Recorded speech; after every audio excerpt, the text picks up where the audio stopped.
একদিকে জাতীয় নির্বাচন কমিশনের বৈঠক, বাংলায় ভোটের দফা এবং বাহিনী মোতায়েন নিয়ে বৈঠক, আর গতকালের পর আজও বৈঠক রয়েছে নির্বাচন কমিশনে। আর কয়েক মাসের মধ্যে বাংলায় বিধানসভা নির্বাচন, নির্ঘণ্ট ঘোষণা না করলেও কিন্তু বিধানসভা ভোটে নিরাপত্তা ব্যবস্থা নিয়ে তৎপর হয়েছে নির্বাচন কমিশন।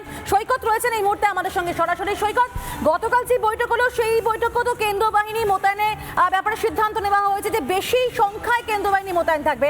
আজকে যে বৈঠক রয়েছে সেই বৈঠকের আলোচ্য বিষয় কি সেই একই, নাকি অন্য কোনো বিষয় নিয়ে আজকে আলোচনা হতে চলেছে? একদমই দেখো, আজকে কিন্তু দিল্লির নির্বাচন সদনে যে বৈঠক মূলত কয় দফায় নির্বাচন সম্পন্ন করা হবে এবং কেন্দ্রীয় বাহিনী মোতায়েন নিয়ে বৈঠক। কেন্দ্রীয় বাহিনী, যেটা জানা যাচ্ছে কমিশন সূত্রে, যে কেন্দ্রীয় বাহিনী আরও বেশি পরিমাণে মোতায়েন করে নির্বাচন সম্পন্ন করতে চাইছে নির্বাচন কমিশন।